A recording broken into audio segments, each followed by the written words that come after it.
Good evening, ladies and gentlemen, and good evening, Mr. McNaughton. Good evening, Peter. How you getting on tonight? You've got the light bulb out, I see. Aye. Oh, can you see it in my glasses? How you doing? I've got this fancy thing that looks like a halo. Karen bought it me because she says I'm a bit of a saint. I think that's right. That's right. How you doing? How was your week? Good. Had a smashing week. We've been up for a couple of days in Yale and ended up out doing some fishing and caught mackerel and had fresh fish for tea. And Marshall, Karen's dad, took us out in his boat and it was fantastic. Hello, folks that's joining in. Please keep joining in. Send us messages and let us know where you are. That's great. Very good. Fantastic. Because we're... so I had a really good week, and I've also taken pre-orders for my new book of compositions that's coming out this week. The St. Ninian collection. Yeah, there's a lot gone already, and I should have them physically about hopefully the end of the week and get them all posted out to folks. So it's really good. That's good. It seems to be doing very well, actually. It's great. We thought we'd take pre-orders because there was so many people asking. So you can buy it on my website. You can get it on the website. The www.peterwoodmusic.co.uk if you would like to reserve one for yourself. So what about yourself? You been up to anything good? Busy week, back at the teaching. I can't teach in the schools just now, so it's all online.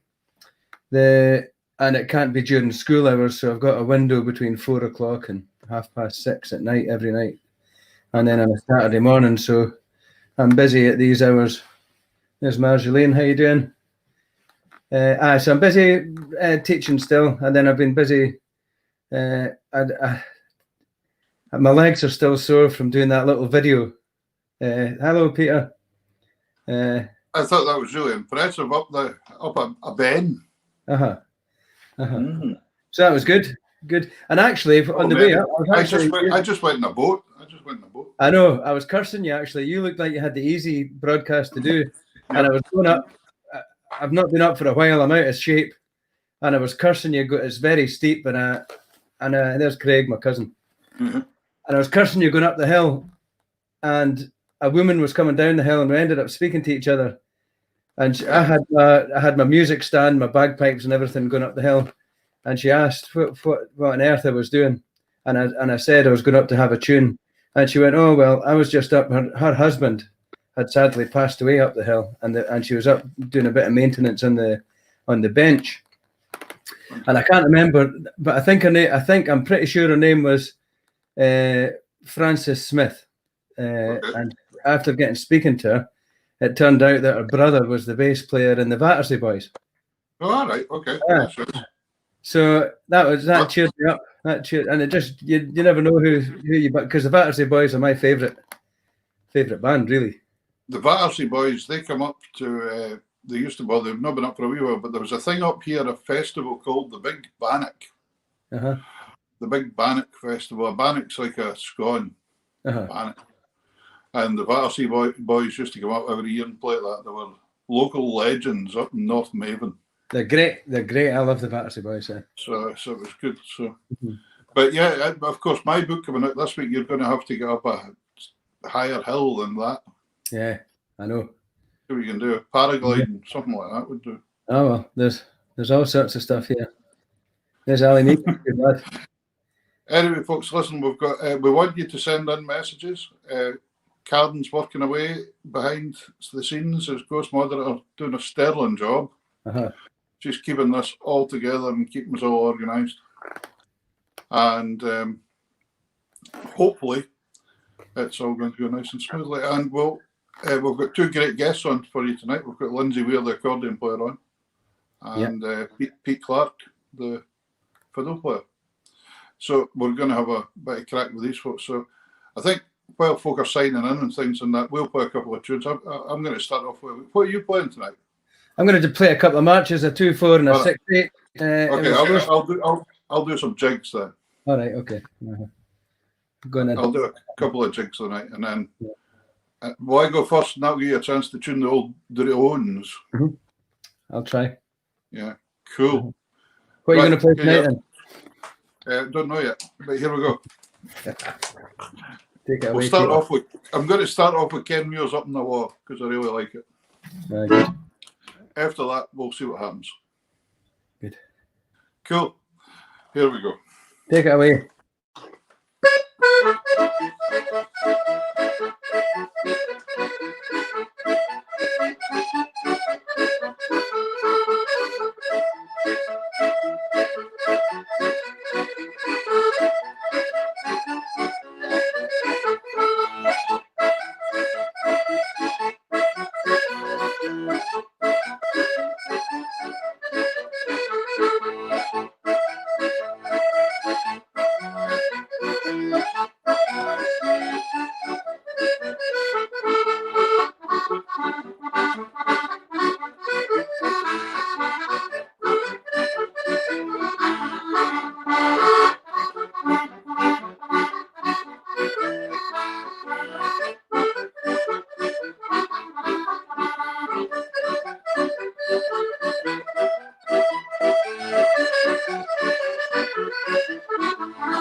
Thank you, sir. Thank you very much. It ended up being Ken Muir's Up in a Wall. The second tune was a tune called Paddy McDonald's Leather Breeks. But it sounds Irish, doesn't it? But it was actually a Shetland tune. It was written by a fellow called Arthur Scott Robertson, kind of renowned, famous fiddler up here. And after that, there was a tune called Cave Hill. And the last one was the Weir. So that was that. Wee set of jigs. I noticed a wee message came on the screen there earlier on from, I think it was Caroline Broadbank, saying hello to Lindsay for all the Cayley kids. We'll be speaking about that in a wee while when Lindsay comes on. Yeah, that was that's on my notes for a question. Very good. There is Gareth. That's twice he's put up that message. Aye. It was his 40th birthday this weekend, so big happy 40th birthday to Gareth. I noticed they were getting at you for having no tie climbing up a hill. I know. Can you imagine? I wouldn't have been surprised. I know. Yeah. Anyway, what are you giving us? 2 matches. The first 2/4 match is going to be a tune. Well, there's a theme for this week, as there's always a theme, and it should have been the Braemar Gathering this weekend. Right. So I'm going to play a couple of Northeast tunes. One's the Balmoral Highlanders, written by Angus Mackay, who was the first of the Queen's Pipers. And then I'm going to play the Braemar Gathering, which is a 6/8. Okay. Right, we'll maybe speak about Braemar a wee while in the middle of the show. Aye, good do. See how we're doing for time. Aye, good. No worries. Take it away, sir. All right, thank you, Peter.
Fantastic, sir. Thank you.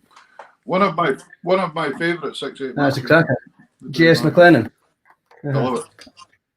Yeah, very good tune. Very good tune. There's just and the Balmoral Highlanders as well. Great. That's quite an old setting of the tune. There's lots of different settings. Yeah, because there's even a 6-parter, isn't Yeah, there? that's right. Aye. Is that just is the other 2 parts just been added on at some point? Aye, I think so. Aye. Hi, John Wright, John down in Preston. How are you doing? And Mary and Orkney. We would love it if you could share this about all over the place. Hello, Diana, down in Argyll there in Kintyre. Diana's learning the accordion as well. So it's cool. But yeah, we'd love it if you could share this. Hit the share button, share it about, and let as many folk see this as you would think would like this kind of music, because that's what we're all about, promoting Scottish music and promoting Scottish artists. And talking of that, we should probably bring a guest on because folk will be getting bored of us already. Yeah. So the first guest, Lindsay Weir. Lindsay Weir's from the Black Isle originally. Hello, Lindsay. Can you switch your mic on, Lindsay?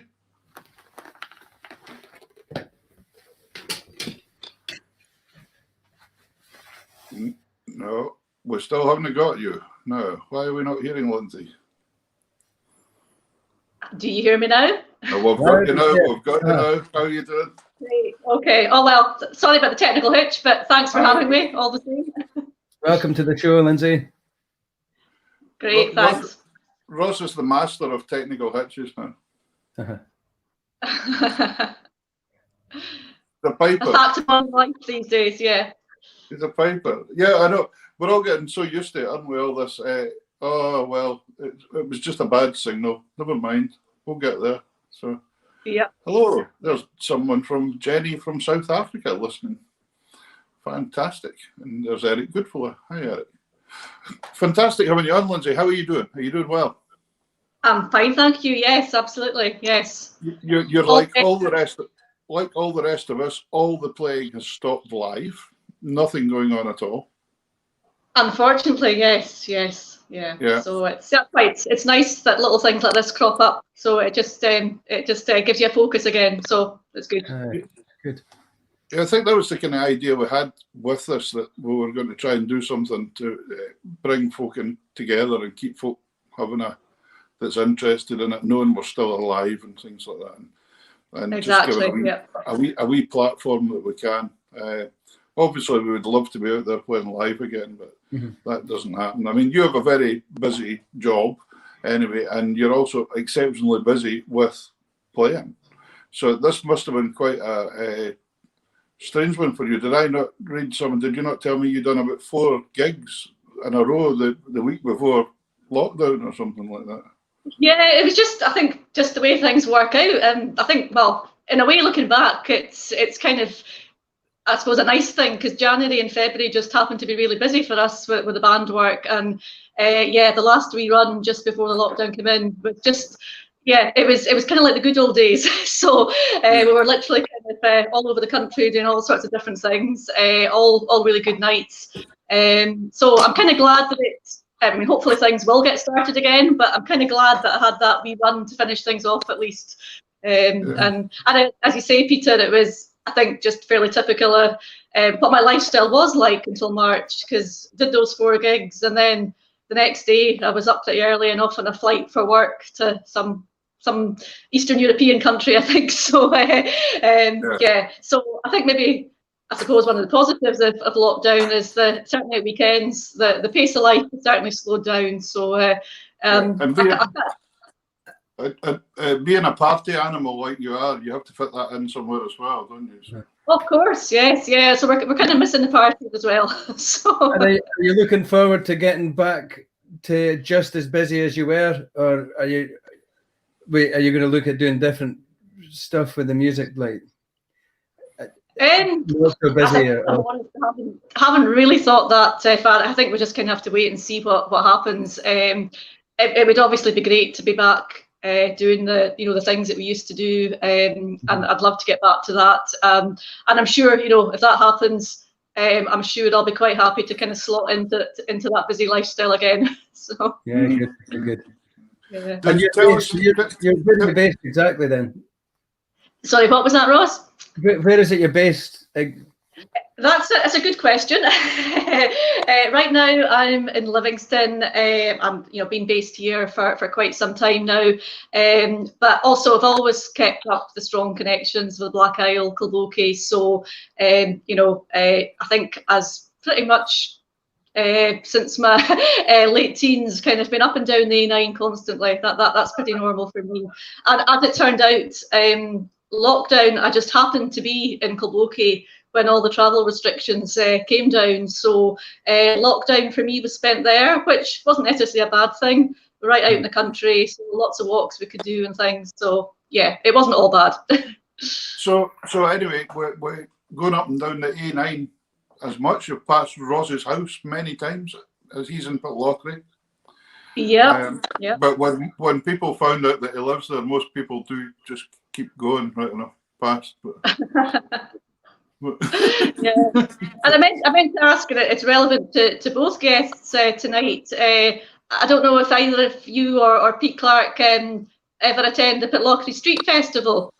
Oh yes, Because we've not with my own band, but actually playing with Andrew Knight's band. We've done that the past 2 years, and it's just a fantastic event. And obviously, I was really sorry to hear just a couple of weeks ago that I think that's our first cancellation for January, unfortunately, because it's not going to be happening. But hopefully it'll.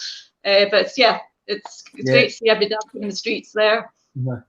I had a pipe at the Hogmanay in Fisher's Hotel the night before, but they've just been in touch to say that they're going to go ahead with it. So right, okay, well that's good. It's positive. Yeah, because I had one cancelled yesterday for June next year, so I'm hoping that doesn't.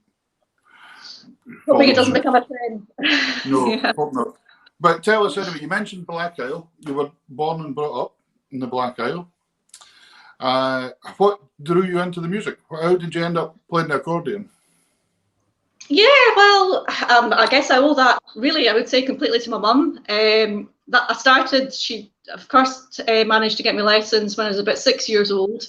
Prior to that, I've always also been involved in Highland dancing, and later on other types. So I actually started Highland dancing when I was 3. So I was already involved in that, and then the accordion came, I say, about 6. Of course, things were, I'm showing my age here, but things were very different then. Unfortunately, no Skype lessons or things in those days, which for somebody like me, that would have been fantastic if they had been around, because, the area we were in, Black Isle, there weren't really very many accordion, if any, accordion teachers at the time. So it was a bit of a struggle.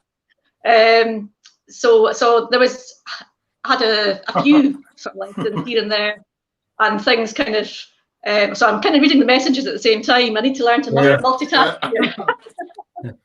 I don't know. Did you notice there, Lindsay? There was one from Jason Dove in Denmark. I did. You remember we done a tour? You played second accordion, and he played piano, and I played lead box. We done a tour for about a week. There he is. Absolutely. Hi, Jason. For years now. It was great. Those were good times. Good times. So you got past the Highland dancing. Yeah, Highland dancing. Ross is a bit of a Highland dancer. Is that right? No, I had to learn it when I joined the army. So okay. My knees would explode if I tried now. Well, I think mine might. I do play for the Highland dancers, and I actually think that should be a discipline that every piper should be able to do or have a go at, because it's completely different. The music. I would think so. Everything. Yeah. And and even though trying to play for it in the box myself, the tempos are just nothing what you think they're going to be when you first start off playing. So, and there's like a visual delay. Yeah. It's quite hard. And was who taught you the accordion to begin with, then, Lindsay? Who was? Yeah, well, so there was a local chap in Dingwall, first of all. His name Tom Morton. So that was the first. Now that would have been, actually, believe it or not, it certainly wasn't Scottish. I can't remember too much about it, but I do remember that after about 6 months going to him, I did actually enter the Perth Festival. I think it must have been the 6 or under, playing the, believe it or not, the Carnival of Venice. It must have been a very simplified version, I think. It's a good pipe tune, the Carnival of Venice. Well, maybe moved on a bit from then. And then I think round about that time, he also stopped teaching and didn't have lessons. After a few months, thankfully, Frank Thompson was in the area at the time working, and managed to get lessons from him. But again, it was for a relatively short period of time, but 9 months before he moved away, and that wasn't an option anymore. So then it was more, to be honest, more informal basis. People kind of helping me out. David Bowen was very good at helping me out. It was more just kind of keeping you going, with helping you with get material and a bit of guidance. So one of your big favourite things is pipe music in the box. You've always been that way. I think your very first album was called In the Pipeline or something, wasn't it? That's right. And you were on it, Peter. Yeah. I was on it. Yeah, that's a long time ago. I played second accordion. That's a long, long time ago. It is, yeah. And yeah. But you've always been attracted to pipe music. So, why did you just like it? Again, a good question. And I don't know that I definitely know the answer. I can only think, and I don't know, and I guess I'll never know, is there a bit of connection there with, doing the Highland dancing since 3, obviously very much exposed to pipe music from an early age. Is that part of it? I think you're right. So it just seems to be something, for whatever reason, that was my kind of natural leaning affinity for, and the sort of type of tunes that I would probably typically, choose to play. So yeah, and I think it's still the same. These days that's probably where the first preference lies. I'll always be fascinated by the accordion players and pipe music, because they do love 2/4 marches, especially. And in my head, when you see the range of the notes that you've got in the accordion and so much pipe music's played in it, but maybe there's because there's that's why that little middle section. That's why the wee middle section and the keyboard looks a bit worn out. Yeah. Well, anyway, I noticed Murdo McRae was on there putting a message on Lindsay saying that you're one of his favourite players, and I would imagine that's got something to do with pipe music, because I know he loves pipe music. Would you like to play us a couple of tunes? Have you got a couple of tunes that you can play? I'll certainly try. Yes, I'll try my best. That would be great. What are you playing for us? It's a couple of 6/8 marches. And the first one's written by Docky McCallum. It's called Miss Sheena McMillan of Collymore Cottage. And then the second one's a classic, I know you'll both know it, Kenneth J. MacLeod. So here goes. Good. Take it away.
There we go. Well done. Great. It's really, Great. really swinging. Lovely. Really swingy marches. Ross, just for your benefit there, the first tune, Dokie McCallum's an accordion player. That's a pipe tune written by an accordion player. That takes me under a wee bit of a theme here, Lindsay. So is it Ross has been really looking at, and quite a lot of pipers now, looking at tunes that have been, pipe tunes that have been written by people that play other instruments, like accordion or mandolin or fiddle or whatever. And they're saying that, and for instance, Gordon Shan just brought out his new book, All of Pipe Music, Their Journey. And it's quite interesting because the pipers are looking for that newness, so as they've got some new stuff in. And you are particularly interested in what the new composers in the pipe music, even though you have a love of old pipe music, you're always looking for that new pipe tunes that are coming out as well, aren't you? Definitely, yeah. As you say, definitely. There's some great classics which love them as well. But I think probably, I suppose, as the band got going and looking for material for that, and I suppose to say the natural liking for pipe music anyway. But I think, and I would say this goes whether it's pipe music or not for me, I'm always looking at trying to source the good material, but that's not been heard so often, and that's obviously quite a challenge. So I enjoy looking through the new books, the compositions, really seeing what you can get. I definitely enjoy I would say it's the art of putting a set together. I definitely say there's an art to it, where you can't just chuck tunes together and think they're going to work. So I do quite enjoy, and it can take you quite a long time to get the set together that you really want, and it kind of probably enhances the whole, if you get that combination right. I'd also say I'm probably, of course it's very subjective because what one person likes as a tune will be very different to the next, but I would say I've got quite a high quality threshold, before I'll put the tune has to, or it certainly has to, I have to like it, and it has to do something for me before I'll really put it into a set. And I think the way I go about it is I think the best sets always work when you'll maybe start with, that's a really great tune that I want to put into a set, and then hopefully you maybe get a second one where you think, yeah, that's good too, and then you kind of just fine tune 3 and 4 to just round it off. So but yeah, so I've certainly, in terms of the pipe books that were definitely a source of inspiration, there's many, but Terry Tully, obviously that was a great place to look. And then I probably got into, there's certainly Murray Blair, Stuart Robertson, I've played a lot of their tunes. Gordon Duncan, obviously, just fantastic composer. And then actually, again, just when I look at all the folk on, within this live little group tonight, it's good that there's new stuff coming out as well. Ian Bell recently took out a book, Pete's record. That's been one good thing when everybody looks back to this year that we've had. There's been a lot of like collaboration sort of books, the fundraising books. There's been people that have not had time to put their books together that have done it. So there's going to be great new books come out all of a sudden. It'll shift the music. Okay, your book as well, Peter. I was going to say, did I tell you, Ross? I've got a book coming out next week. Did I tell you that? Yeah. Did I mention that? You did. You mentioned that. Aye. Oh, okay. It's got a tune in it that I wrote for Lindsay.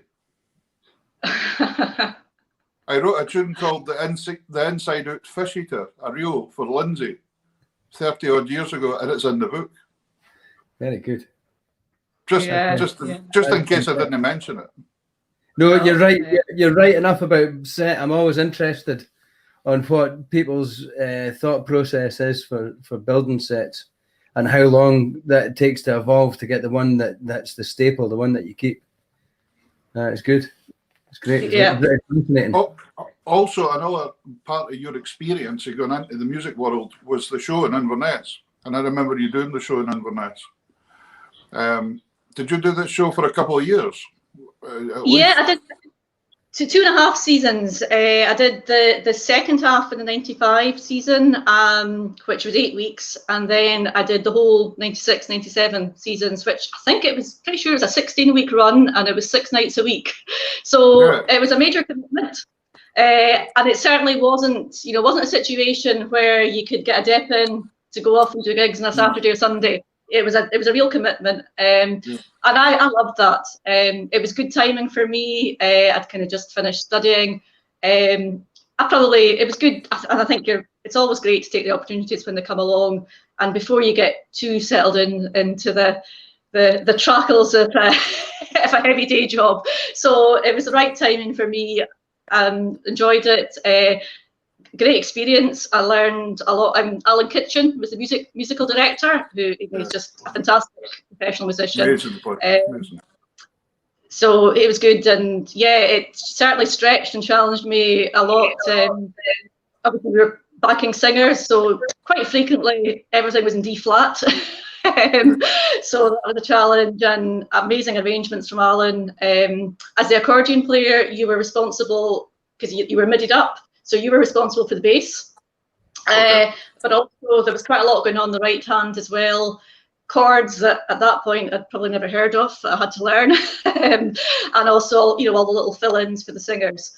And also what was great about that show, because it really was, quite a professional show. It had been started off by John Worth, who was a great, he wasn't in charge by the time I got involved, but he was one of the great impresarios of the past, famous for transfer Beatles when they asked if he could come to Dingle, and he didn't think he didn't think they would cut it, so he knocked them back. But he went on to, which is a true story, I think. He definitely had an eye for good entertainment. It was a full show, and from a musical point of view, it wasn't just one thing. He went in for 16 weeks and did the same old stuff. The program changed every week, so it really kept you on your toes. So it was kind of a lot of constant rehearsal, and it's great to work with Alan, and we've stayed very much in contact, and he went on to then, and took him into the band. For some of the band work, and he's such a fantastic musician to work with. Yeah. And then on the back of that, you were competing with the accordion, solo stuff, etc. And you were also, about that time you'd be forming your own band and getting it started as well. And that was the start of the... Yeah, I suppose that would even probably have been slightly early. I guess, kind of that coincided a lot of competing with the student days, and probably maybe just past that as well. Again, because I studied in Aberdeen, and that was actually my first chance to get, I would say, proper accordion lessons. So I was about 18 before I had proper accordion lessons. And being in Aberdeen, I took the opportunity to go out to Peter Farnham every couple of weeks. And that I definitely benefited from that, and obviously focused on the competition kind of thing at that point. And when you're a student, you've kind of got the time to give it that focus. I gave it my best shot, I guess. You had a good run at the competing though, Lindsay. You had a good run at the competing though. You did well. Well, I mean, I say kind of from that sort of more late start in terms of the sort of technical side anyway. So again, I guess I was quite surprised when I started picking up things. I certainly wasn't expected, but I suppose it's one of these. I guess at the time I must have been working at it, and soaking up all the sort of tips and techniques from Peter, and I suppose trying to apply it in practice. And I think competitions are good. It certainly stretches and challenges you, and I think again a great chance to take. Is there a competition that stands out? Is there a competition that stands out that you maybe prepared for the most and got it, or? Well, I mean, it's like all competitions. Sometimes you're lucky, sometimes you're not. I think maybe quite a funny story, and just funnily enough, it came up in conversation a couple of weeks ago.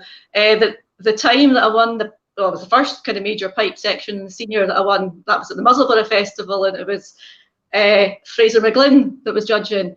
And I mean, Fraser being Fraser, it was not shy to kind of show his opinion. It's probably just quite funny when you look back on it now, but he placed me first. But also, he put me 15 points ahead of second, which was kind of unheard of. But I think that was just because I think he felt this was you know, for him, it was the pipe style. So I think that's probably the point. So if you're looking for something that stands out, that's maybe just a funny story, I think. So. Yeah. So good. Have you got another couple of tunes you could play? Oh right, I'll see what I can do. And then we're going to speak to you about all the things that's going on. Right. Fantastic.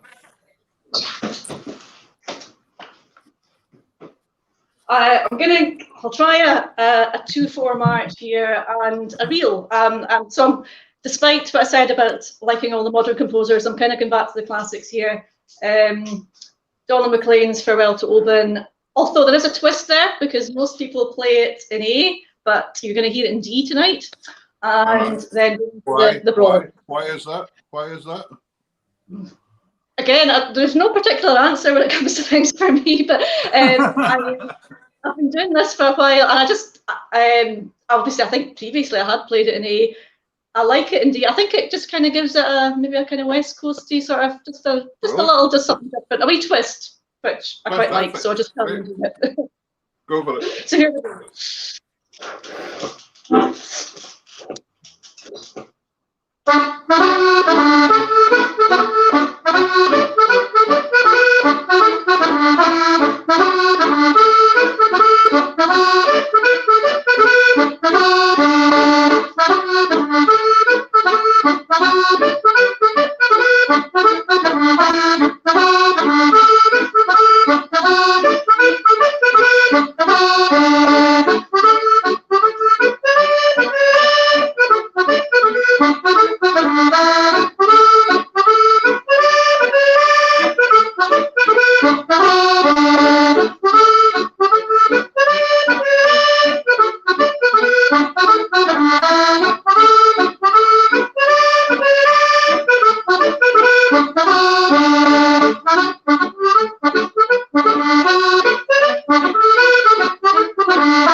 Fantastic. Very good. Great. There's a story behind the first tune, Donald McLean, Farewell to Oban. You heard the story behind that tune? No, I don't know if I do know it. No. Well, the story goes that Donald McLean was a piper from Skye, and he went down to Oban to compete, and he didn't win, and he went off in a huff. So Archibald McNeil, he was a blind piper from Giga. He was the one that wrote the tune. And that's apparently the what the tune is about, him going off in a huff. Farewell to Oban. Right. Yeah. So, well, see, that's competition for you. Yeah. It's a good job. But I'd have thousands of tunes written after me, but I never went away. I never went away in the half, but I never won any either. Doesn't matter. Anyway, well played. Well done. So Lindsay, just a couple of things we're going to speak to you about very quickly before we go. I can't believe the time's going flying through here already. You were talking about, we're wondering about projects that you're up to and what you're planning and things. One of the things you've got is the CD that you have out now, the Reels and Heels. Yeah, Yes? I can show you a picture here. If I'm going the right way on the screen. This is new bandwidth. So just a couple of years ago it's come out, but time flies, so it just seems like kind of last week that it came out. But yeah, so as you say, Peter, you were on the very, very first commercial recording I did a long time ago. I think fair to say the band sound's probably evolved quite a lot since then. Yeah. And I was just quite keen to, get the most recent sound down. It was really just a very personal, small-scale project for me, and I just felt that I wanted to do it, and I'm glad I did. And it's just, I think, it was quite a struggle, to decide what to put on it, because there's obviously so many sets that I could have put on it. So I just tried to pick, some of the ones that, just really had enjoyed playing, and obviously you have to get the mix right for the CD. But yeah, so it's fairly typical. There's quite a lot of some of the heavy duty pipe stuff on it, the classics, along with the more modern. Another great composer, not a pipe one, Blair Douglas. I'm a massive fan of Blair Douglas's music. For a recording, we usually try and include something. So my husband Colin did a really nice arrangement of one of Blair's tunes that's on it. Alan Kitchen did an arrangement from one of the musicals that's on it as well, and there's some Gaelic waltzes and some Shetland, actually quite a few Shetland tunes. Again, another composer in Shetland that I'm a big fan of is Ian Burns, and there's a few of his tunes on there as well. So yeah, that's the CD. I was pleased with the cover as well. The cover turned out well. Great. That's the right address down the bottom here, isn't it? To order CD, email lfcweir@yahoo.co.uk. Perfect, LFC, yes. Is that for Livingston Football Club or what? No, it's not. It's my true initials, actually. All right, there you go. That's okay. So, and then another thing you mentioned, Ross and I were talking about it earlier, is Cayley Kids. Tell us, what's Cayley Kids? Absolutely. So, and I think we've got Caroline listening in. Caroline's a great friend and colleague of mine. Again, time flies. We've been working together for quite a few years now. Caroline will probably be able to tell you the exact date better than me. But I'm always in great admiration for the work Caroline does with Cayley Kids, primarily Edinburgh-based. But I think her target market is preschool children, taking Cayley dancing to them. She does a fantastic job. She's just so good with them. Again, normally if you can imagine a hall full of preschool children, and normally they'd be running around like crazy, and I'd probably be the last person you would see there. But Caroline just has the whole situation in so control. She's so good with them. And I really like the way that she totally tailors it to totally child friendly. Again, I think one of the best examples I've seen is with the Swedish Masquerade, and you'll know the one, Peter. It's different time signatures, march, walk, reel, and for the march she's got them stomping around like big giants. For the waltz part, she's got them swaying like trees, and for the reels, she's got them jumping like frogs, and it just works so well. That is and they love it. We really need that as well, don't we? Because we need the young audience coming in, because the audience has been getting older and older and older and older, and it's not going to be there forever. So we need to do anything we can to encourage listeners and people being involved, like dancers, not just the musicians.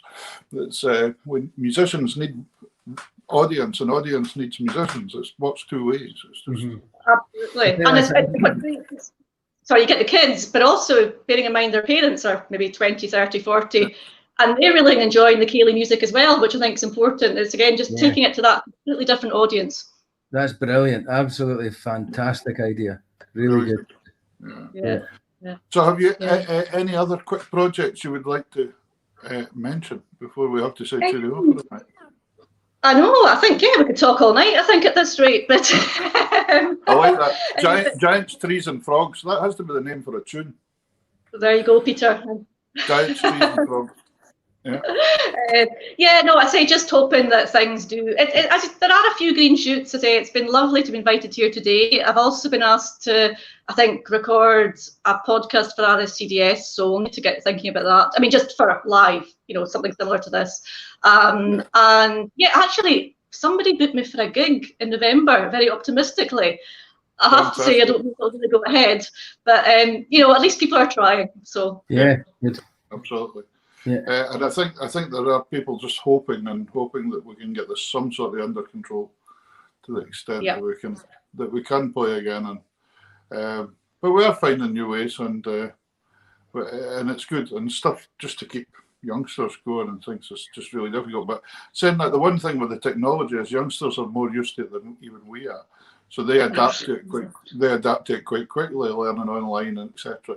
So they're really not bothered. Oh, there's Marion. Hello, Marion Anderson. Hi, Marion. Good to see them. But it's been fantastic having you on tonight. Folks, if you're wanting to buy Lindsay's CDs, remember to go on. I'll see if we can memorise this. LFC. Oh, it's there already. LFC Weir at yahoo.co.uk.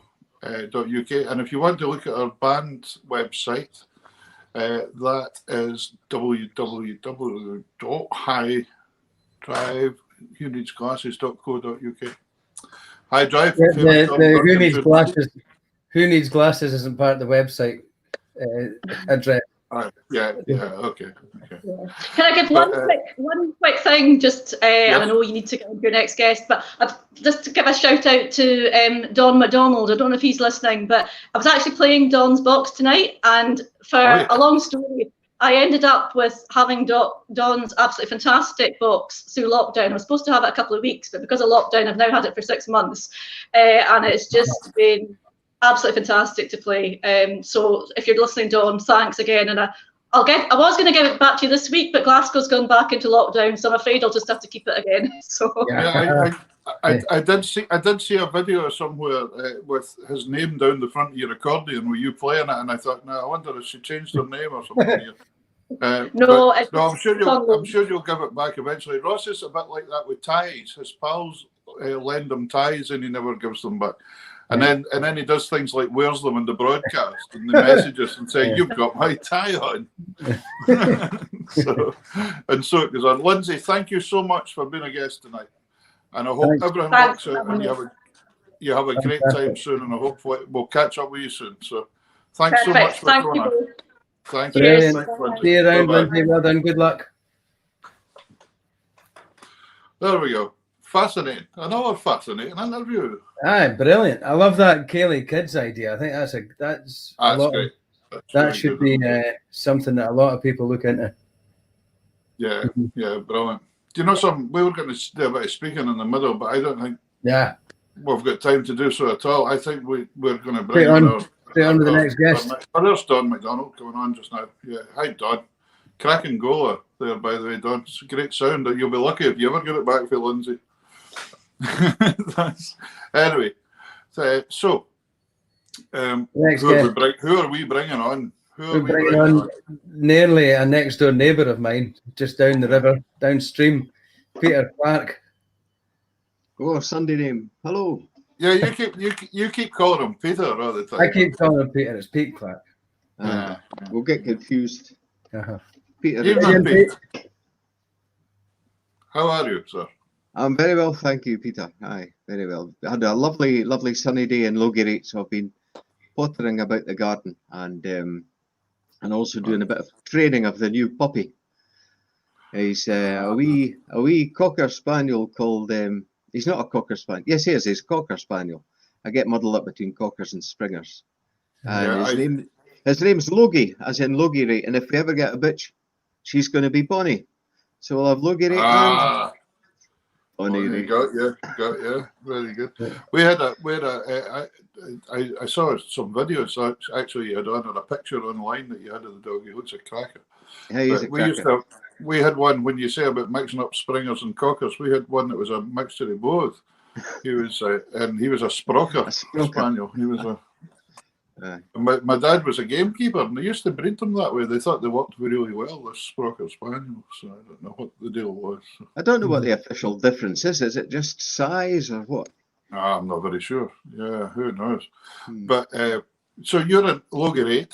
Yeah. Ross was telling us earlier on that the last person that got hung in Logie 8 was a McNaughton or something. Yeah, Logie 8. Look, there's not much to Logie 8 now. It's a few houses, and of course the Logie 8 Inn, which I think first opened in 1716. But once upon a time, it was an important place. There was a court here, and people were tried, and if the crime was serious, or maybe if the judge didn't like the person concerned, they were executed.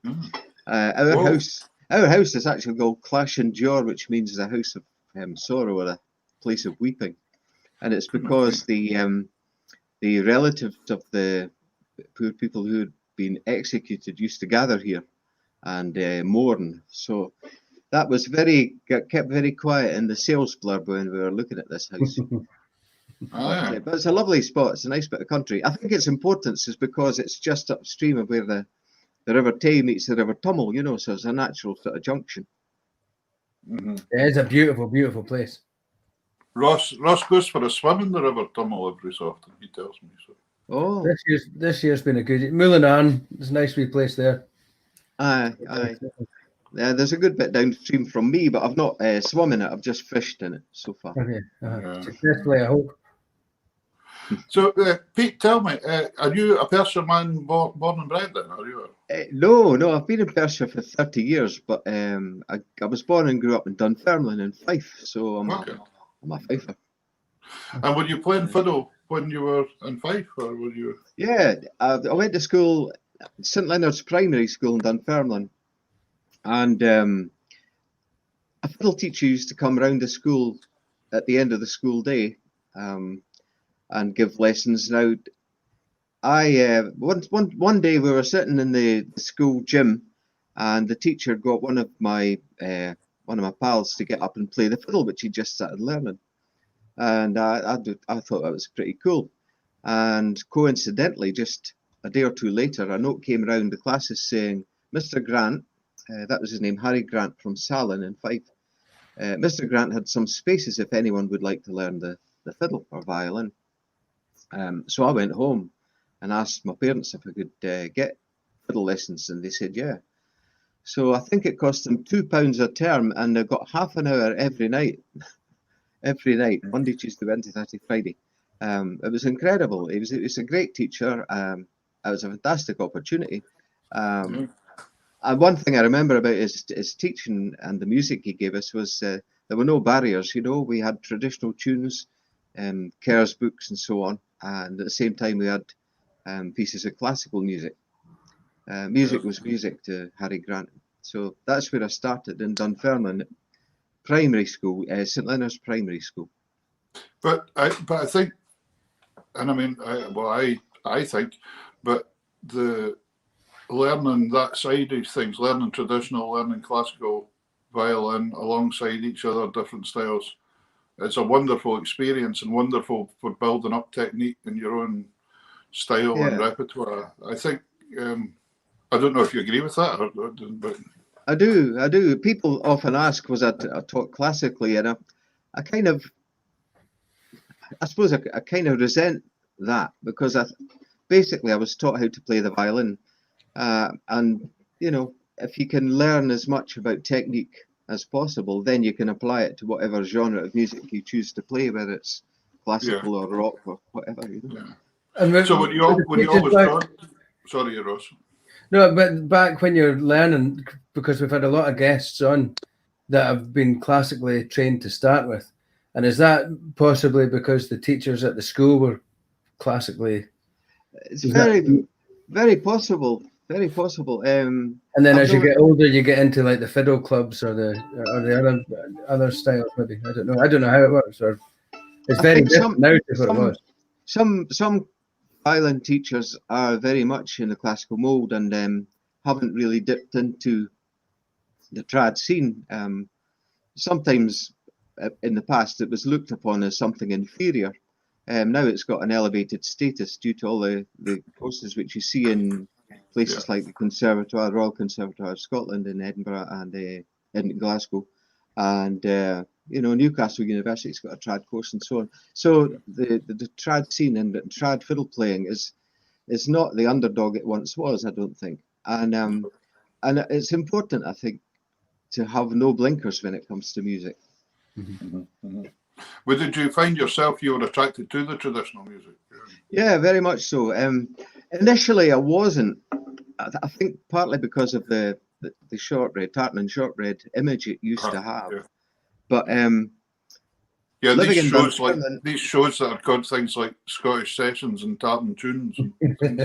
That sort of thing, yeah, terrible stuff, living in Dunfermline, it was easy for us to hop on a train in an evening and go over to Edinburgh to catch concerts. And one of my mates, Laurie West from Dunfermline, he was mad keen on Fairport Convention, featuring, of course, fiddle player Dave Swarbrick. And Laurie said, you should come over and see this band one night. So when the next tour came along, I went over and saw Fairport and, of course, very much enjoyed the gig. Very English music, much of it, but very well played and nicely arranged and very trad. And not only Fairport, we went to see Steel Eye Span. And one of the most memorable gigs was when we went to see Steel Eye Span and the support band came on. And we always dreaded the support band. We thought, oh, no, we want to see, the band we went to see. But this particular night, the support band was Planksty, who we'd never heard of. And they were doing the tour of the Black album, And I think it was 5 encores they got. It was a stunning night. Yeah. And that really got me into the Irish side of things. Planksty are they're just wonderful. I bet the headliners were wishing they hadn't asked them. 5 encores later. I know. Yeah. So but also. You're a great exponent and historian, educator of Neil Gow's music and that, and we'll speak about that in a wee while. And I'm not sure exactly what Neil Gow's background was, if he was classically trained or what happened there, but we can maybe speak about that in a wee while. Uh-huh. Do you fancy giving us a wee tune to get us in the mood of things? There's some. I've learned a lot from yourself listening to a lot of stuff you've done online over lockdown, and stuff about Neil Gow and things that I didn't know. So I'm really looking forward to getting into that topic in a wee minute when we get in there. But. Yeah, well, I'll play a set of tunes by Neil Gow. I'll play probably his most famous tune, which is "Farewell to Whiskey," and then the tune he composed a year later. He wrote "Farewell to Whiskey" because there was a ban on whiskey production due to a poor harvest in 1799. And the next year, I think the ban was lifted, and he wrote "Welcome Whiskey" back again. And I'll finish with another Strathspey Highland Whiskey. So here we go. Very good.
fantastic. Great stuff. Brilliant. That Farewell to Whiskey is a great tune. It's a beautiful tune, yeah. Yeah, it's a great tune. Do you know, one of the things, it's funny, I was going to ask you about it later on, but it's cropped up there straight away. Neil Gow, Professor Blackie, I think you played that on something, did you? I did, and that's by Scott Skinner, Peter. By Scott, yeah, but by Scott Skinner, though. Yeah. You played it as an air. Yeah. And you happen to comment that lots and lots of people play it as a march. And yeah. Exactly. Yeah.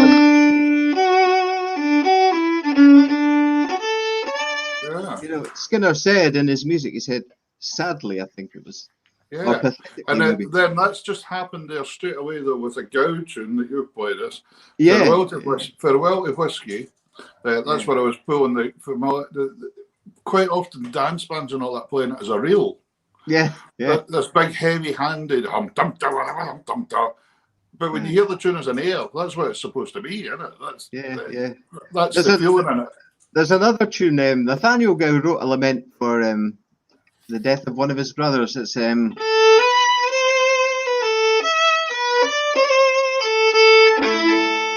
I've heard that played as a jig. You know, it's funny. It depends on how you first hear the tune, I think.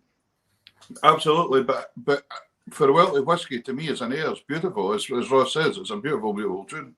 And I think it's a shame when you crank it into a reel, actually, when you hear it. but there we go. But that's that. But tell us, Neil Gow, then. So you've always been very fascinated. There's a bit of it. Was there brothers and cousins and things involved with the Gow family? Is that how it worked? It was. Well, there were sons. Neil Gow had 4 sons. Right. William was the eldest, and then John and Nathaniel and Andrew. I think there was a 5th son, but he died in infancy. Okay. And they all learned how to play the fiddle, taught by their father, and then went on to greater things. I suppose they moved down to William and Nathaniel ended up working in Edinburgh, and John and Andrew had a music business in London. They were music sellers and also teachers and performers, you know, playing for balls and dances all over the place. Fascinating. So Neil, the father, where would Neil have? Where would he have learned his trade or picked it up? Or? That's open to conjecture. There was a man, John Cameron, who lived in a wee cottage on the hill not far from the village of Inver, where Neil Gow lived. And John Cameron, I think, is supposed to have given Neil a bit of guidance in the art of fiddling. But I've always wondered too, because Neil Gow's cottage was situated behind the inn that used to be very busy in the village of Inver before they built the bridge over the Tay. I'm sure that inn would have occasionally hosted some great musicians, and chances are that the young Neil might have heard sessions going on in there, and maybe that helped to inspire him. So when it came to, obviously he composed an enormous amount of music. How was that all written down and things then? Was he musically literate and all that kind of stuff? I think he would have been reasonably musically literate, but I think it's a lot of the survival of a lot of his music is down to his sons and Nathaniel in particular. When Nathaniel went to Edinburgh to play and to teach, he also went into the music publishing business and published volumes of music by not just Neil Gow, but Nathaniel Gow and his brothers.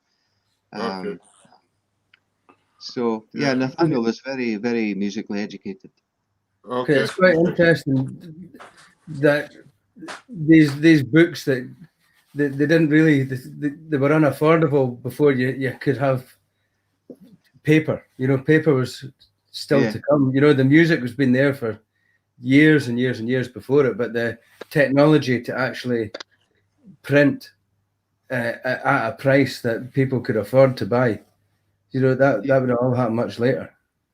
Yeah, I think to own a music book in the 18th century, you know, it was quite a rare thing unless you were quite well off. And a lot of the collections that were published were actually paid for before publication by subscription. You know.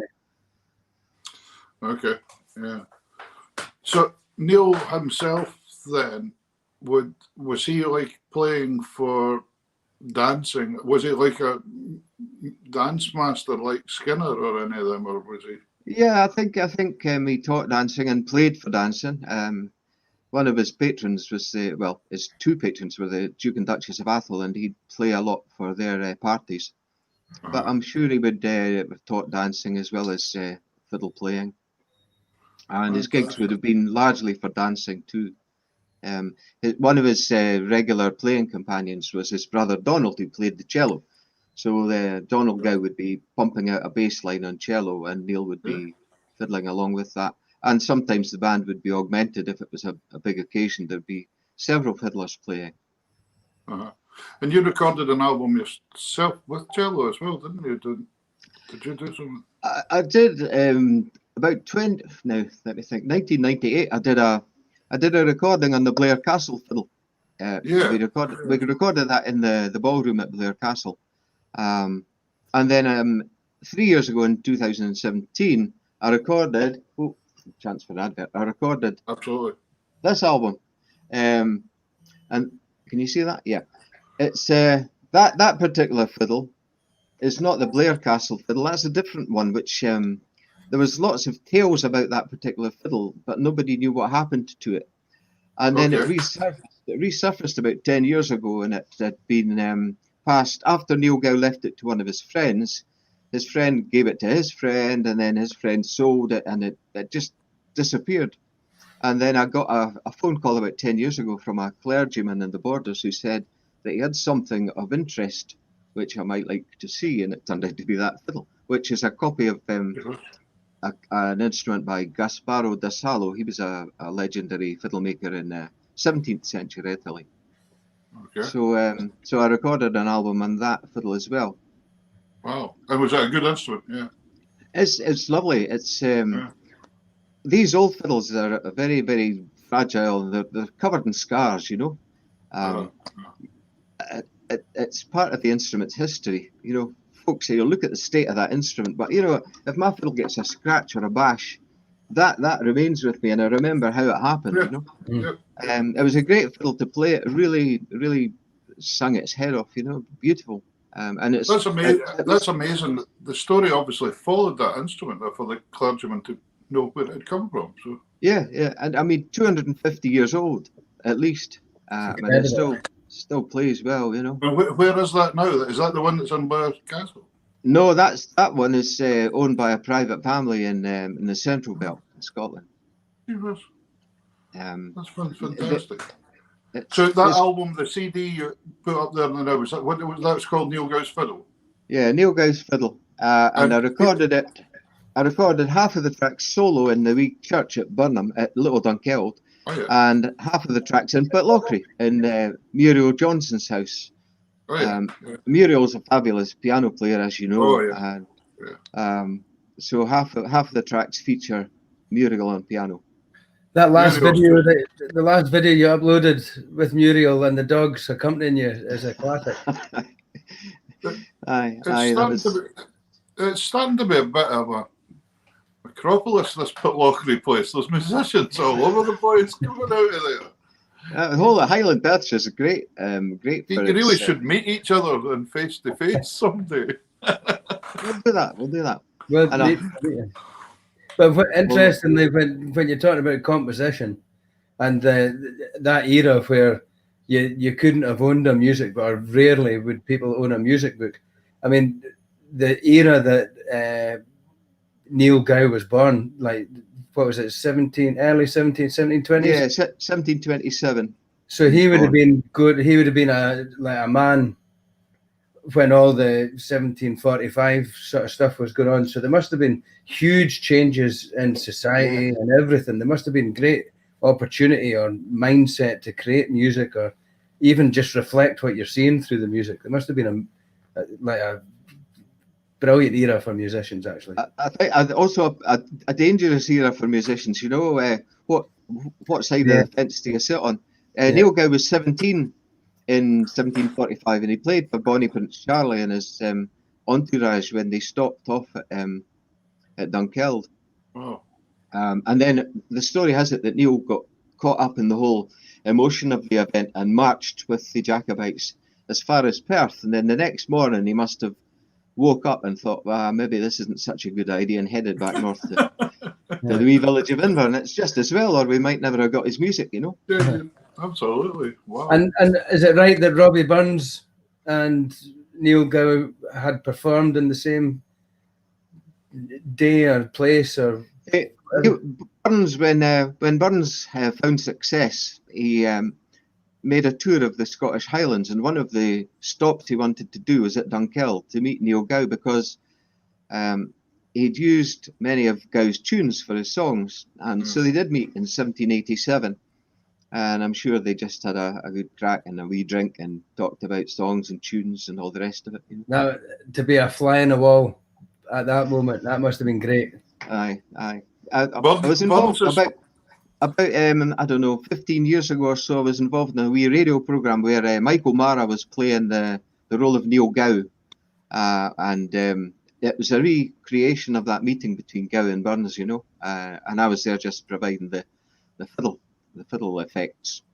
But yeah, to be a fly on the wall at that meeting, something else. Unreal period of time. Burns was kind of incredible. Burns must have toured all over Scotland and a few other places as well, because just about everywhere you go, there's a plaque saying Robbie Burns did this or did that. Yeah. And I'm sure there's a lot of plaques that could have been that they weren't allowed to put up. Things I know. Well, but on the subject of plaques and memorials, there you are, see that? That's the Neil Gow Festival, which didn't happen. The lockdown kicked in that very weekend. So we actually pulled the plug on the Neil Gow Festival on the Monday before things really went from bad to worse, you know.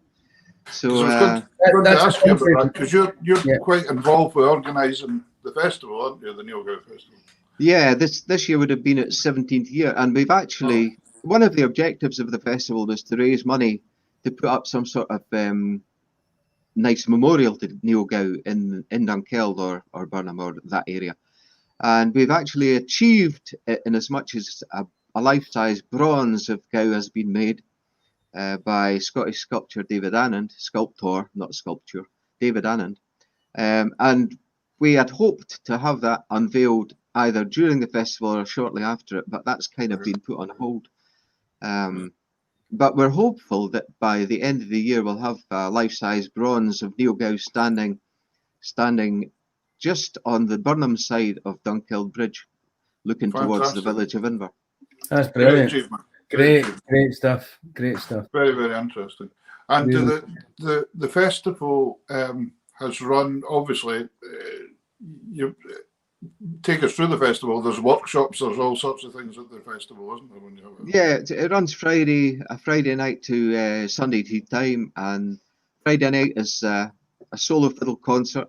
Then Saturday afternoon concert, Saturday evening concert, and Sunday afternoon concert. But in the mornings there are workshops given by the various fiddle players that come to play at the festival. It's always a great weekend, and it's good for the community, you know. And there's always a buzz about the place and tunes in all the pubs and so on.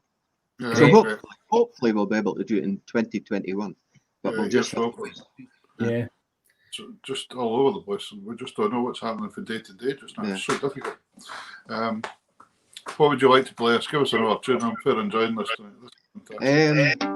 Well, I mentioned John Crerar, one of the pupils of Neil Gow. He worked for the Duke of Atholl, and the Duke was quite astute and thought it'd be good to have another fiddle player in case Neil Gow's not well. So he got Neil to teach young John Crerar, who he subsequently became the head stocker on Atholl Estates. But he became a fair fiddle player and wrote a few tunes. I'll play some of those, and the titles all reflect the places around here. You know, if you know anything about the music and you travel around Perthshire, you see tune titles in every road sign. So I'll play a couple of Strathspeys, Craigie Barnes, and the new mill of Logie, which is just across the road from me. And then I'll go into some reels. I'm not quite sure what yet. Here we go, starting with Craigie Barnes. Take it away.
Aye.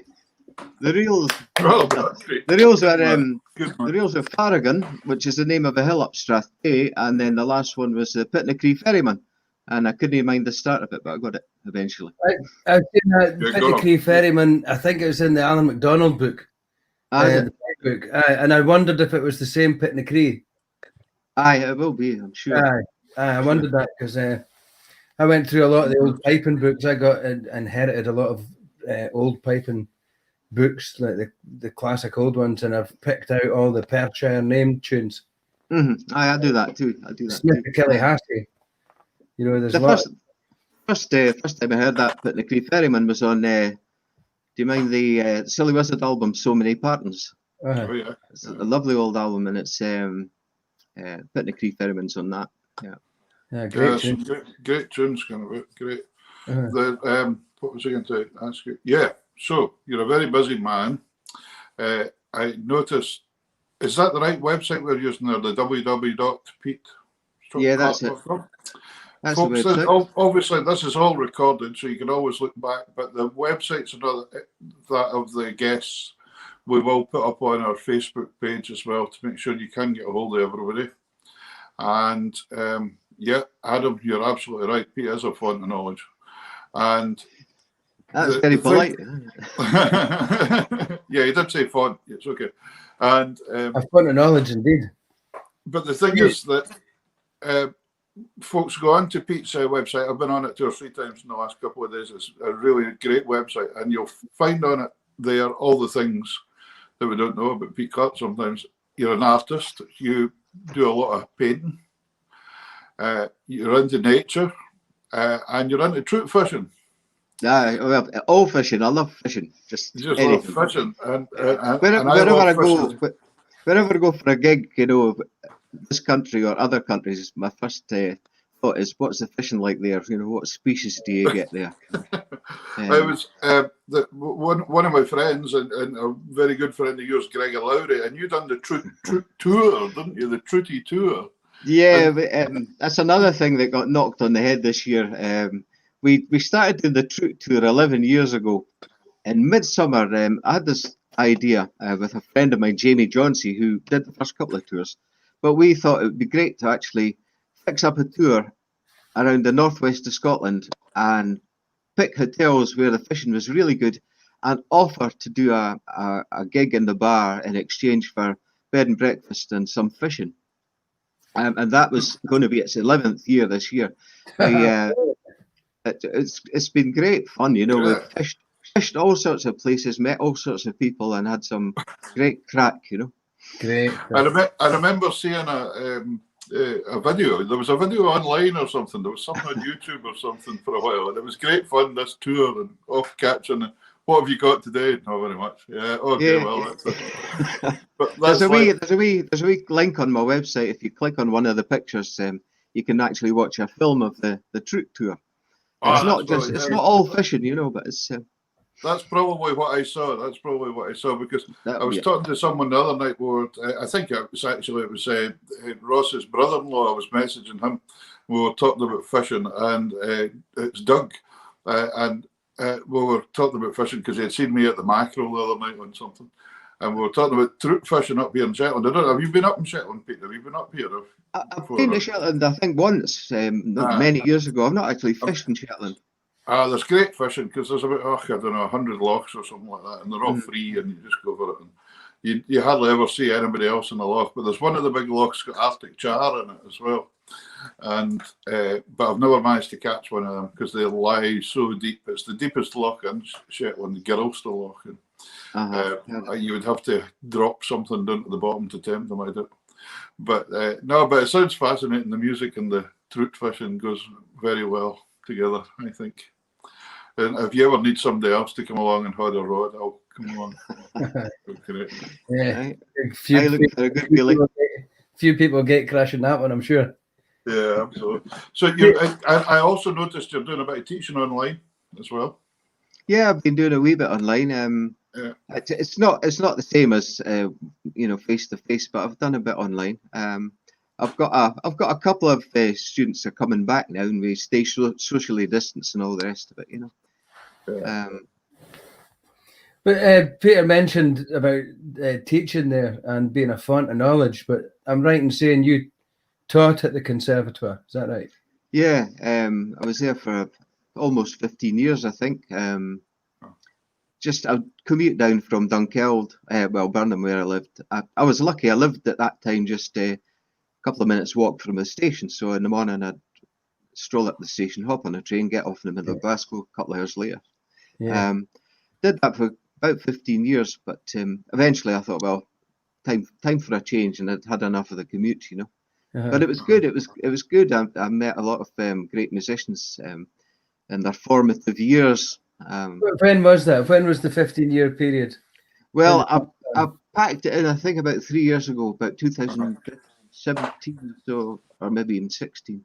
So over that 15 years, you must have seen a huge sort of shift change in the last 20 years of. Yeah, the number of phenomenal players coming through is really astonishing, you know. And when I say that this business of teaching, when you're teaching at that level, you're actually getting players who are very, very competent, and so to actually teach them, I think it's more work with them and maybe offer guidance or suggestions, you know. Because one of the best ways of learning is teaching. It really makes you learn. You know, you'll really get that, Ross. Sure. the Conservator. There's a great, I think it was on Travelling Folk. They've been running a series of the young musician of the year the last 20 years. And it's been great listening to all these musicians that won it 10, 15, 20 years ago and where they are now. And like some of the stories, some of the musicians, some of the bands, you know, that's come out of there has been fantastic. I think my most encouraging thing is I think a lot of people have played Strathspey again, and I'm delighted to see it, because for years Strathspey were taboo and just nobody likes Strathspey. Strathspey are beautiful things when you hear them play. Since I got into the small pipes and getting them more like playing them more like for step dancing or you know that kind of easy, a lot more open. It's much better. It's just so much better to play. I think Strathspey like that. I think for me, I agree on the teaching front as well. Though I've seen myself. Well, I'm teaching full time in the schools up here with the accordion, and occasionally you get, as you say, the people that come along that are just kind of naturals, and you're really just drawing the music out of them, kind of style thing, and helping them find themselves really, rather than you're very conscious, you know, ever wanting to overteach someone in a way, you know, and sometimes let them become themselves, you know, and but it's been there's a lot going on, but so you're an artist, you've got everybody. Listen, folks, just go on to Pete's website. That's it's easier than me trying to remember. I should at this point mention this. Yes, I forgot about that. That's there, the Dunkeld collection. That's all your own compositions. Yeah, mostly my own. A few gows in there as well, and available from no music shops. Available from me. If you leave me a message on Facebook or email me, Pete the Fiddler at btinternet.com. I'd be happy to send you a book or a CD or even both. What was that one? Pete the Fiddler. The email address is Pete the Fiddler at btinternet.com. Magic. Great. Right. So, folks, go direct there and you'll be able to get that from Pete. And I'm going to have to get that sorted out as well. I'm buying all these books just now. There's books coming from everywhere. Is that the right one? Pete the Fiddler at BT That's the one, yeah. Look, I tell you what, when you invite me up to fish for trout in Shetland, I'll bring you a book, Peter. No problem at all. And I'll show you the place where we catch 3-pounders upwards all the time. Oh, lovely. That's no bother. Pete, thank you so much for coming on tonight. It's been great. I could have spoke to you for hours and hours and hours. It's been quite interesting. We've actually had a tune together online through Martin McLeod's Tunes in the House. Tunes in the House, yeah. That's we've not actually met yet, but I can't wait to meet and get a tune sometime, hopefully, and go through some of the music just to. I can tell we've got a love of the same kind of stuff. So I'm loving these comments coming in about Strathspey now. Everybody's coming with it and said, we really like Strathspey. Yeah, cool stuff. You know, they're so varied, those Strathspeys. It's like dogs, you know, you've got Labradors and you've got Terriers and you've got Great Danes and you've got these big, grand, slow Strathspeys, and then you've got the straight 4/4 of the Cape Breton style, and then you've got the emphasis on 1 and 3 in the country dance style. Yeah. I thought they're all related, you know. But all for dancing, you can, and that's the good thing about. And I think Strathspeys, you instantly can go straight back in time to, you know, you go back to the what they were, that era of what they were made for. You know, it's great. Yeah. I thought you were going to say they're just like dogs, some bite and some don't. They do, that's very true, aye. Anyway, Pete, listen, thank you so much for giving us up your time on the Sunday night. Folks, please get in touch with Pete. Get his book, get his CDs. I'm sure he'll be quite happy to answer a question if you want to fire something along to him, and or if you found another one of Neil Gow's fiddles or something that we didn't know anything about. Well, it's been nice seeing both of you guys, and thanks very much for having me. Thank you, Pete. Pleasure. Thanks again. Thank you. Good night. Take care now. Take care. Thank you. That was magic. Great, eh? I could have spoke to Pete for hours. Aye, we could have done. I think we'll have to get him back on sometime again. Aye, well, there we go. Aye. We'll get, there's quite a few of the guests we've talked about. Because that man's amazing. I love the stories. I love stories that go with and things. if you go on his Facebook page, all the videos, that he's been doing around there. I've sat for hours just listening to some of these videos. They're great, absolutely fantastic. And he's got his own book of tunes there. And yeah. Did I tell you I've got a book of tunes coming out this week? Did I mention that? No. I'll tell you. I'll speak to you about it through the week or something. Aye, I'm sure you will. You'll need to send me a copy. I know. I will. That's been fantastic night again. Fair enjoyed it. Good stuff. It's been a great show, and we're fully booked, nearly fully booked for this month. We've got some fantastic guests as well. We've got magic guests coming up. There's lots and lots of good guests coming, so it's really good. So thank you to everybody for supporting Scottish Sessions. No bother, Alan. There's Alan over in Canada saying he's enjoying it. Great stuff. There was a bit of a theme. Thank you very, very much to my wife, Karen Wood, who's ghost moderating backstage there. Karen's been doing it's hard work, sitting getting all these websites up and cutting folk in and out in the right places and things. Yeah, indeed. I couldn't do it. Turning my mic off when I forget. Things like that. Yeah. There was a bit of theme tonight because it was this is us coming to the end of the Highland Games season in September. Yeah. So the theme tonight for me anyway was Braemar. Yes.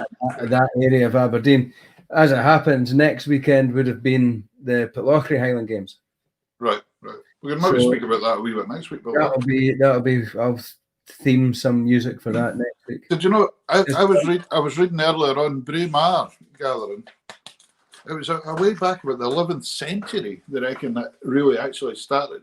Aye, but so they say. But they would have, I guess, they would have been using their clan men as it would have been like a game. King Malcolm Canmore visited the area and they had a do for him, and that was Malcolm the Third, 1053 or something. Canmore, and it was a race. It was a race up the hill, I think. But I can't remember the name of the hill that's at Braemar, but it was a race to the top of that. Whose men was the quickest? Like a modern day Commonwealth Games. The Canmores, is that a new type of pipe bag? Well, it was in the day, the 90s, I think. But it's never been strange because it's never been cancelled since after the war, since 1945. It's never been cancelled. Yeah. Of course, the Royals always go to Braemar. But it was funny because I think Up Helley was only cancelled 1 year as well, and I think it was because it fell as it was Winston Churchill's funeral or something. I think it had to be cancelled for or something. There was something like that, but it's never been cancelled at all. But since Queen Victoria went, and when did she go there again? 1830. She did all her Highland tours round about the 1840s. So it would have been 1840. I think she was up there 1844 because she visited Blair Castle in 1844 as well. And did you know, when I look back, the prize money in total was £5 in 1832. That is a lot. And now it's 12,000. But £5 would have been a lot in 1832. Yeah, that would have been huge. But for different events. I don't know if you competed at games like that for piping and things, but the only time I ever competed, apart from pipe bands, was at Highland Games once with a Yarrow squad. We were doing, the Hollywood Vikings, all dressed up as Clint Eastwood and co-Vikings. And we took on one of these tug-of-war teams. Have you ever seen these tug-of-war teams? They're the most serious people you've ever met in your life. They all turn up with these boots on that are made out of steel metal, and wow. And they've all got hands. They've all got hands like elephants' feet. Yeah, we got hammered. We got hauled across the park. We were all thinking, this will be a doddle. Yes, Harry, other pipe bags are available. Anyway, we're chatting away here, but so it's a shame that Braemar's got, but the Lanark gathering that went this year as well. So fingers crossed. Anyway, fingers crossed for next year. So Pitlochry's the theme. Pitlochry's the theme for me next week. Anyway. Yeah. Pitlochry's got a lot going for it. Well, you guys, musicians there and everything. So. There's a lot. Anyway, listen, we better wrap up tonight. It's 1:40. An hour and 3/4 we've done tonight. This show's getting longer and longer. Bill Ewan's just tuned in. He had a Zoom meeting. Bill, we're just finishing just now, but listen, it's all recorded, Bill, so you can watch it back. It's on Facebook. And YouTube, it takes a wee while, folks, to upload to YouTube just because of the length of it, but it will be on. It'll be on as soon as it's up. Thank you so much. Glad you enjoyed the show again. Share it with your friends or whoever you can, because it's been great. Yeah, fair enjoyed it. Fair enjoyed it. And it's free to subscribe on YouTube as well, just to remind you. Yeah, and I'll send you one of my books, Ross, when it comes through the week. Thank you very much, Peter. I look forward to it. If you pick a mountain to go up to the top of to advertise it for them. I'll do that just for you. With your tie on. Right. Okay. Thanks very much, folks. Thanks, Karen. I suppose it's good night for me. Good night from him. You'll get it. You'll get it.